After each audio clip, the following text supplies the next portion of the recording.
All right, so Mike Allton, very cool, very nice to meet you. Tell me about the recent birth of what must have been a pretty difficult thing, and that is the ultimate guide to social media marketing. I love that you said birth because it's not uncommon for authors to relate the process of creating a book to a pregnancy. For us, this was a project that took over a year. It started in July, August of 2019. The book came out August of 2020. Now, it wasn't as challenging, I think, as most books are for most authors because I was blessed to have 4 co-authors. It was myself, Eric Buteau, Jen Herman, Stephanie Liu, and Amanda Robinson. This book was published by Entrepreneur Press. So we had an actual publisher, we had an editing team, and a marketing promotional team. So it wasn't me doing this all myself. And if you do something like that all of yourself, it's a tremendous amount of work. So it was so much more fun that we had a team. And one of the cool things is Eric is our co-author because he's worked on past projects with Jen Hermish. They've written the Instagram for Dummies series, and it was his connection with Entrepreneur Press that frankly got us the deal. Now, Jen, Stephanie, Amanda, and myself, we have our own crew, right? We have a private mastermind group where the 4 of us support each other and encourage each other and lend each other help whenever we can. And then we have a private membership group. And the reason we have all that from a professional perspective is that we have a lot of complementary skill sets. We're talking about content a lot. We talked about content a ton last week. That's one of my main skill sets. Influencer marketing is also one of my skill sets. Stephanie is amazing at live video and social strategy. Jen Herman is the queen of Instagram. Amanda is phenomenal at advertising and chatbots and automation. So together we're able to blend and cover a lot of ground that just one of us would not be able to cover. And then Eric comes in and he is a tremendous asset when it comes to research. So the first few chapters of the book are really Eric kind of setting the table by sharing with us, what are the differences between Facebook and TikTok and Instagram, and what do you need to know when it comes to like uploading images and other kinds of specifications. He covers all of that in depth, and it's all there. And it's the kind of thing that we'll be able to easily update in future editions because we know stuff like that changes, but that's easy to fix. The rest of the book is really evergreen strategy. How do we create a marketing strategy for our business that's going to stand the test of time? How do we leverage live video? Not getting in the weeds so much in terms of like, okay, what button do I push? But what do I talk about each week? How do I look at the camera and be engaging with my audience and do something that actually gets that audience to take an action that benefits my business? How do I leverage influencers? How do I leverage paid ads? There's detail, but it's lasting detail. So we were really pleased with how the book turned out because this is going to be a manual for businesses, for students of marketing for years.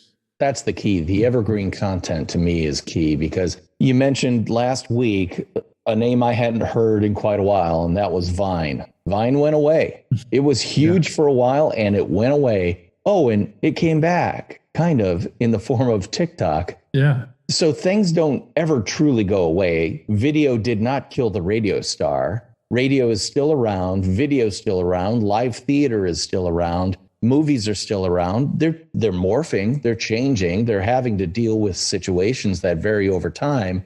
But there are certain key disciplines that are not going away. The written word, it's not going away. In fact, I would venture to say more people around the globe are reading more often than ever before in human history. So to be a writer is no type of liability. It's a tremendous superpower. The same thing with like Stephanie Liu. She's the queen of live streaming and video and using it in very social, friendly, immediate ways. That is a tremendous skill set to have. And, not everybody is going to have every skill out there. Some people, there is such a thing as a face for radio. Hate to say it, but it's true. But you're looking at me. No, not at all. I'm just thinking of all the people who are like, I could never do live video. Well, you don't have to do live video. Even this podcast that we are doing right now is going to be edited after the fact. I'm going to take out all the ums, all the awkward silences, all the questions that didn't quite make a lot of sense, or if there was some weird glitches going on with the Zoom recording, all these things can be cleaned up and cleared up so that even the most hesitant, reticent guest can come off sounding great because, one, I care, and two, they have stuff to offer, even if they don't think they do. And getting their voice out there, and this is my big tent pole about personal branding and why it's so important. There is only one thing that you have that nobody else has, and that is your voice, your experience, your expertise, your personality, and the ability to demonstrate all those things right now for free via social media. And I'll be honest with you, Mike, I don't pay anything for social media. I don't have a LinkedIn sales navigator thing. I'm on the free level of every single platform I'm on. And maybe I'm missing a few things that paid levels could have, but I'm getting 90% of the milk from that cow for free. I don't have to buy that cow. This episode of the Nonfiction Brand podcast is brought to you by Culture Chicken Brand Egg. What's that? It's one of my most requested presentations, now available as in-person live or virtual online presentations. If you've got a group or association that loves presentations that inspire, inform, entertain, and get you going at the same time, we should talk. Head on over to dpknudten.com/speaking to download my full speaker media kit today. And let's start talking about how I can help you get your party started. Yeah, that's absolutely right. That's why it's so important to focus on strategy, on techniques that aren't necessarily specific to a platform. Like we talked about Stephanie, right? She goes live on Facebook every other week. But if Facebook went away tomorrow, you could live stream to LinkedIn every other week, or Twitter, or Instagram, or YouTube. The technique is pretty much the same. She's just happening to focus on one platform for an audience. We talked about Vine, and one of the biggest stars of Vine in 2016 was a guy named Zach King. Zach King would create these 6-second looping videos that looked like he did something magical. He would walk through a door and then come through the other side of the room as though he had transported. It's really just a splice in the video technique. And I'm not even close to doing him justice in the way that I just described that, because what he does is even better, even more cool. But the point is, he had a huge following on Vine. It went away. So what did he do? He went to Instagram. And now he's on TikTok. And now he's doing Vines with Gary Vaynerchuk and with big brands, because he took his video creation and his video editing and his just general, brilliant creative mind and leveraged that as a way to use. It doesn't matter what platform, he can use them all. And that's my point. He has a voice. And when I say voice, I don't just mean words coming out of my mouth. Yeah. I mean, it's a sensibility, it's a skill set, it's a personal superpower. And Zach King is a perfect example, because he got so big so quickly that a lot of brands reached out to him to create mainstream broadcast TV commercials using his kind of visual, magical sensibility, because those brands were saying, wow, you're really hot, exciting, now eye-catching and engaging. We want to buy some of that. And the thing is, maybe Zach King has a podcast. I don't know. I don't know him for the podcasting. And frankly, I would never look up to see if he has a podcast, because that's not what he does. He is a master of short form visual motion with a layer of magic. Like if one of the exercises, and last week you talked about the fact that you like to point or focus on 3 key things about someone's ability. I do the same thing. So much so I call it the key 3, which is all about who you are, what you do, how you do it. So for me, creative, collaborative, provocative. If I'm not being creative, collaborative, and provocative in everything I do, I am not being true to myself and my personal brand. Taking Zach King, I'm going to say he has got to be visual, he's got to be magical, and he's got to be surprising. If he is not visual, magical, and surprising, he's not doing his job as his brand. And guess what? He always is visual, magical, and surprising. If I were to twist your arm behind your back and say, Mike Allton, what are the key 3 words that describe you? What are those words? I hadn't thought about it from those terms. So I'm not going to have single words. I'll have to distill my thoughts into single words later. I know one of the things that I do is I teach complex topics in a way that's easily understood. So simplify. You're a simplifier. Simplify. Thank you. This would be a little consulting session then. Yeah. Collaborate. No worries. I definitely collaborate. That's an easy one. I do that quite a bit. And I don't know if you want to consider relationship building as part of that, but that is a big part of what I do as I build relationship. That is my job at Agorapulse, actually, is building relationships, but it's also something I've done with everything else that I've done. Well, I think that's key, because if I'm saying, what can I expect from Mike Allton, using those words, I'm going to expect to find difficult things simplified so I can understand them and ideally engage further with those concepts. You're going to do it in a way that is not designed to be a one and done, see you later. It's more like hey, let's continue this relationship. How? By continuing to be collaborative, whether it's, hey, I've got a question, can you answer it? Or I've got an answer to your question. There's always this back and forth thing, which is a promise that you made with the whole relationship. Because again, relationships are not one-way conversations. Yeah. And then generally everything I do is written. So I do podcasts, appearances. I do, live video appearances. I produce live video shows, but video is not my preferred medium. I'm much happier writing. I write blog contents. I write ebooks. I write books. I write newsletters. Well, it's funny you bring that up, because nonfiction branders will know I'm currently writing a new book about nonfiction branding and all that stuff. And I just wrote a section like last week about what I'm calling style stages, where you have a preferred style, and then the idea is that you need to pair it with the right stage. So you're saying my preferred style of communication is writing. The perfect stage for that writing, ideally based on everything I've seen, and even down to the fact that your handle on social media is Blogging Brute, I think your stage is blogging. And again, maybe not that everything you do has to be a blog, but it has to be everything that a blog is, which is informative, in-depth, a little bit of simplification there, collaborating with you, the audience, the reader, because believe me, every writer has to collaborate with the reader. Otherwise, no one will read them. And then ideally creating that relationship. So again, simplify, collaborate, and relationship. Boom, right there. It just so happens that your natural habitat is the written word, and the stage that works best, perhaps, has been the blogging stage.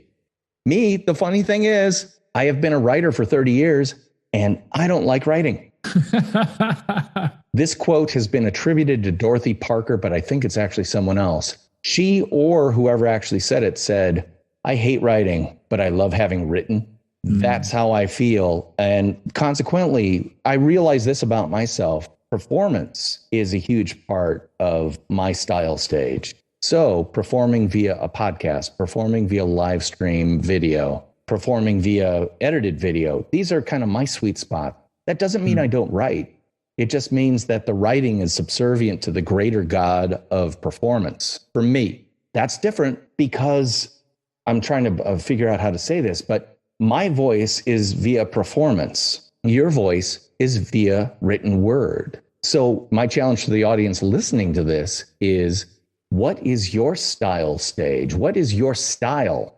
You could be a fantastic still photographer. You could be like Zach King, incredible with video. You can be like Mike Allton, a fantastic writer. Or you can be like me, which is a podcaster that shouts in your ear a little too much. But the whole point is, you need to know who you are, what you do, and how you do it to create as successful a personal brand as Mike Allton. Hey, nonfiction branders, did you know I wrote a book? Well, I did, and it's called Rotoma, the ROI of social media top of mind. I wrote it with my colleague Spencer X. Smith, and it's all about Rotoma, an acronym that means Return on Top of Mind Awareness. Best-selling author and NYU Stern School of Business professor Scott Galloway called it a book that starches the fluff from social media and helps managers allocate capital and find the unicorn among unicorns, ROI. And Chief Content Officer at Marketing Profs, Ann Handley, said, "This isn't just a practical way to think about the return on social media. It's also a spot-on, accurate way to reframe your social efforts." Check out all the 5-star reviews on Amazon by searching Rotoma, ROTOMA. Pick up your copy today and start building your personal, professional, and small business brand the Rotoma way. I want to talk to you about some of the other stuff you've got going on because, again, just do a Google search for Mike Allton, Allton spelled Allton, and you'll see that you're all over the place, man. You're one of the 4 people in the 360 marketing squad. You've got the social media hat. What is the social media hat? Well, the social media hat was the site that I built almost 10 years ago as a place for me to talk about social media marketing. And as I already said, I've included way too many things that weren't social media marketing, but that was the point. And I didn't actually have a business model in mind. I just knew that I had enjoyed writing and I wanted a place to be able to publish that writing that made sense and then see what happened, so that I was using that site almost as a test bed, if you will, for not only what to write and how to write, but also how to monetize that content. You know, do I do affiliate marketing? Do I sell services? What do those services even look like? Do I create products? And I figured that out through the course of that writing. So one of the ways that I often described myself was as a content marketing practitioner, someone who's practicing and learning and testing and experimenting with content marketing. Now, the name itself stemmed from an earlier career where I was actually the sales manager for a small IT company back in Ohio, which is where I grew up. And at that particular company, I really learned firsthand how many hats small business owners have to wear. I watched my dear friend and the president and owner of that particular company not only be like in charge of what the IT company was doing, like, you know, making big sales and you know, running networking cables and building servers, but also he was in charge of accounting and finance and human resources and sales and marketing, and also was a plumber and a carpenter and a janitor for the company and a painter, right? Because there was always things that needed to be done. And we had like 5 employees. So he was having to do a little bit of everything. He was having to wear every single hat in the company. So my thought process was, if there's one hat that I could take away from a small business owner or a medium business owner, is that social media hat. Let me wear that hat for you. Let me help you understand how to leverage social media and maybe even do it for you if necessary, so that that's one less hat that you have to wear. Yeah, it makes a lot of sense because once you explain that to anyone you're meeting with, totally got the concept, which is, oh, of all the 15 hats on my wall, you can take that one and help me with it. Great. Sign me up for that, because that's actually what they're buying. You know, they aren't buying so many posts a week or, you know, listening services on social. They're actually saying, oh, take that hat, check in with me when you need to, but please just take that hat. Or what I like to say is take that pain off my plate. Mm-hmm. Exactly. People pay for pain relief. If you are a great writer and can take the writing off their plate for all the people who don't like to write, they'll pay you for it. I learned that, you know, early on in my career when I figured out, hey, I can write better than most people, maybe not as great as the best, but yeah, I can write better than most people, and most people hate to write. Oh, I think I found myself a career, and, you know, so far it's held up for close to 30 years. So so far, so good. Yeah. So I've been watching you around social and stuff like that. And I believe, what was it, in 2018 that you started working with Agora Pulse specifically? A lot of people who are listening probably know what Agora Pulse is, but for those who don't, can you give 20 seconds on what Agora Pulse is and why people should care?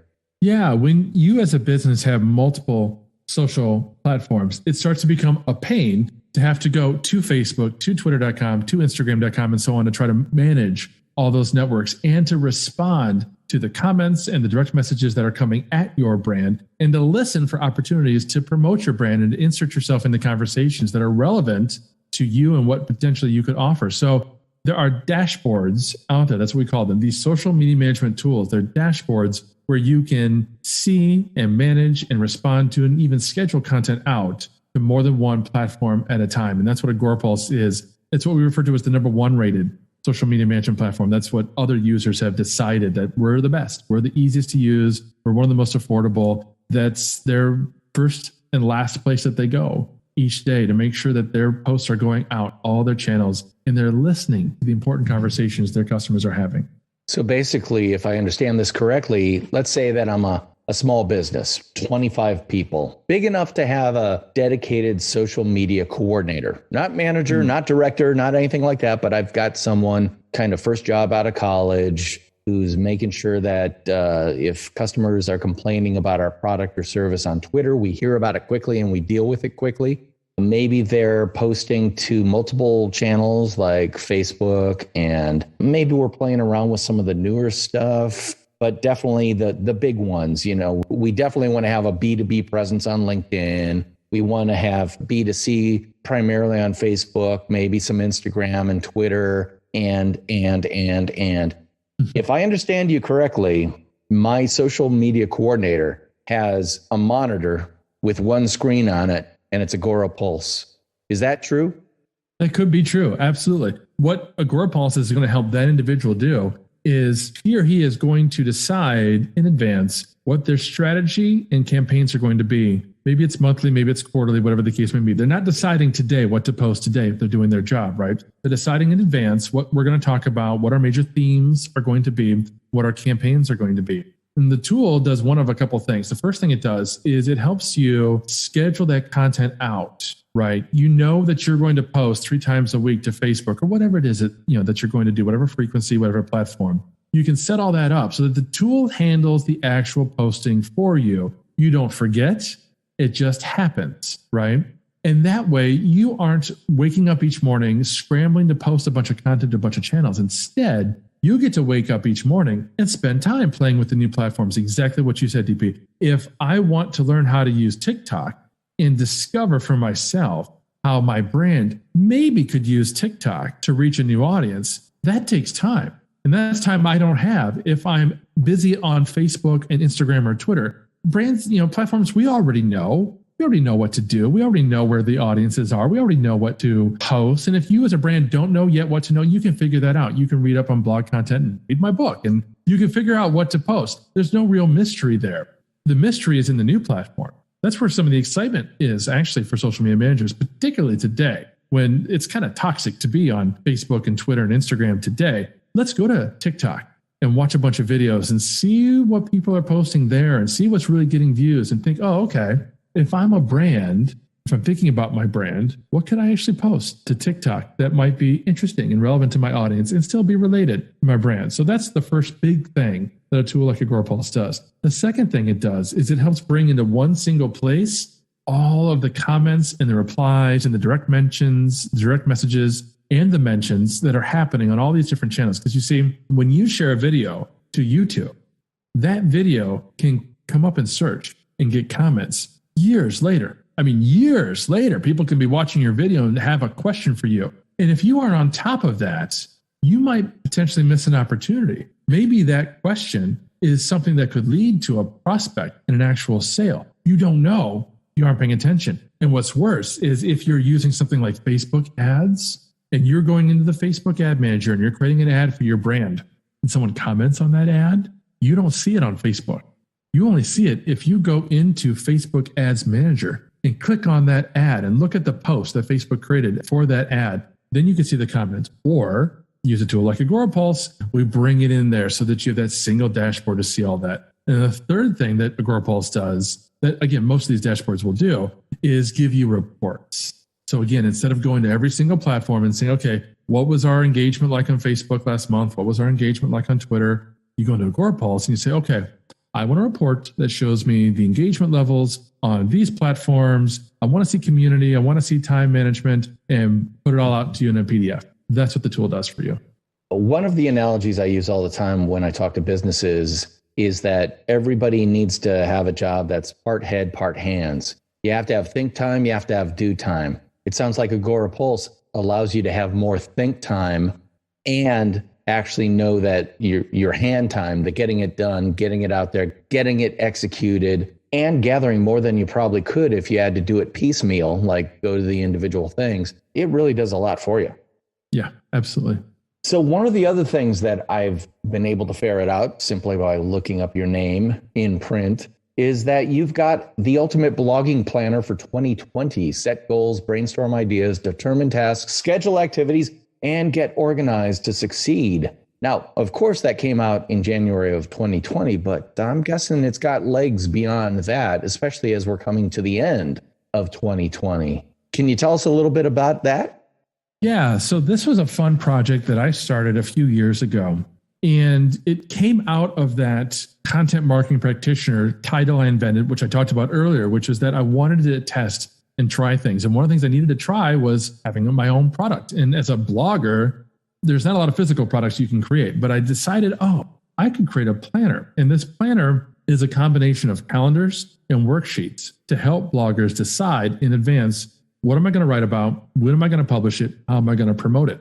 So I started this in 2017. And every year since, around about this time, I start bringing up the old files and revisiting what I did. And I look for ways to improve it and add to it. And of course, update the calendar. So within about a month or so, 2021 version will come out. And that just means that all the calendars are now updated with next year's, when does the 1st of January, what day of the week does that fall? Because I do that inside the planner. But then I also look at the worksheets that I've included, what I've used personally over the past year, what other people have given me feedback. And they say things like, Mike, what would really be nice is if you added this. And so I add it. Right. And so this planner has really grown over the past few years. And in fact, last year, in addition to worksheets and information, I added the physical version. Up until last year, it's always been a PDF that you would purchase and then print out if you wanted a printout of it, or you'd edit the PDF on your computer, whatever you wanted to do. I always wanted to have a printed version, like a bound version that I sold. In my initial research, found that to be extremely cost prohibitive. I mean, $100 to print one version of this because they're kind of long. They're like 100 plus pages. But then I thought, what if I use Amazon's built-in self-publishing tool? It was originally called CreateSpace. I don't think it's called CreateSpace anymore. I think it's just part of their KDP. Yeah, exactly. It's called Kindle Direct Publishing. Yeah, Kindle Direct Publishing, KDP. So then I uploaded it, and within like a couple of hours, I had a professionally bound print-on-demand version of the planner, which really kind of surprised myself. I wasn't really expecting it to be a successful use of my time on a Saturday afternoon late last year, but it worked out great. And so, for about the same price as the digital version, you can have a printed version, professionally bound, sent to you. I'll be updating that within the next couple months. Well, I tell you, you've unlocked one of the most amazing power-ups for personal branding in the history of humankind, and that is leveraging Kindle Direct Publishing for what it does. Anybody who's purchased my book, Rotoma, The ROI of Social Media Top of Mind, guess what, guys? I don't have 500 copies in the back of my garage or anything. You get one that was just printed the day you ordered it and shipped directly from the printer to you. And I didn't do anything. All my work was up front in the creation of press-ready PDF files. And boom, all I do is get a check every once in a while, every month. And the beauty too is if you're a speaker, and I know you do speaking, you can buy as the publisher of that book, you can get them for how many pages is yours? It looks like it's an oversized book a little bit. Yeah. Yes. It's about 100 pages. Yeah. So maybe it's under $5 a copy. Yeah. And then you sell it for $25 and what author gets a $20 royalty on a $25 book? Maybe Stephen King. I don't think he even gets that, to be honest. But anyway, that is available online right now as the 2020 version. When do you expect the 2021 version to be up and selling? I usually release the 2021 version late November, early December, to get it, ahead of the next year. So it's usually, 4 to 6 weeks in advance of the next year. All right. So we're recording this episode on Wednesday, October 7th. It's probably going into the queue for the end of October, maybe early November. So you'll probably be in the midst of preparing the 2021 version. So nonfiction branders, if you're listening to this and you're at all interested, keep your eyes open on Amazon.com for the Ultimate Blogging Planner for 2021 by Mike Allton. And Allton is spelled Allton. What other ways can people connect with you and engage with you and create a relationship with you, since you're all about simplifying collaborative relationships? Yeah, I would say one of the most fun things that I have going on right now that I think everybody will appreciate and learn from is a new newsletter. Newsletters aren't new. Newsletters, and this particular newsletter is new to me because prior to this newsletter, I have never stuck to a publishing schedule. You just told me that your podcasts come out every single Monday, and I applaud you for that. I have never stuck to a publishing schedule for my blogs, for my emails, nothing. And part of that was just me wanting to buck the system and not, have that expectation that I could potentially miss. But I decided to change things up just recently. So by the time this drops, we'll probably be on issue 5 or 6 of what I call the marketing hyperdrive. There's a little Star Trek reference there or Star Wars reference. So the marketing hyperdrive, you can get on there directly at thesocialmediahat.com/marketing-hyperdrive. Great. What this newsletter does is it shares with you, first of all, some original thoughts that I might have. Maybe it's about The Social Dilemma. It was one of my first newsletters, right? That was the docudrama that came out on Netflix about social networking. Another recent thought was about, this hazard this job hazard that social media managers are facing, kind of turning that into a blog post. But as a newsletter subscriber, you get that first. It's unique. Then you also get whatever I've published recently, whatever my friends or colleagues have published recently. It's really smart in the industry. I'm writing now for bloggingbrute.com, thesocialmediahat.com, agorapulse.com, and entrepreneur.com. So I'm publishing content on a bunch of different places. And I thought, you know what? Instead of me sending an email every single time I have a new article out on one of these places, let me do a weekly newsletter, because sometimes I'll publish multiple times a week. Let's put it all in there. Let's share some really interesting, compelling information or news or developments from the social media space. And I share some fun stuff. I share some collaborative stuff. I share where I'm speaking. Like earlier today, when this was recorded, it was just a couple of weeks ago when it goes out, I did a presentation on influencer marketing for a major event in Asia. I share that kind of stuff. So if you want to hear me speak or have a chance to, frankly, pick my brain in a live webinar, I give you that advance notice. Well, that's great. And again, I just want to let people know where you can sign up for that newsletter. It's at thesocialmediahat.com/marketing-hyperdrive. And you'll be able to see Mike's smiling face right there, and just plug in your email address and you'll be getting this on a regular basis. Yeah. Late Sunday afternoon, early Sunday evening, roughly. Yeah, I tell you, the hardest thing to do is to commit to being every single fill in the blank, whatever the periodicity is. But the most valuable thing about that is your people come to expect it. It's like, what was it? Must-see TV on Thursday nights on NBC. Well, Mike Allton, I'm so pleased to have met you during this recording. Again, I'm DP Knudten for the Nonfiction Brand Podcast, which comes out every Monday. Check it out wherever you find podcasts for free. And he is Mike Allton. And I will be talking at you next week. Bye-bye.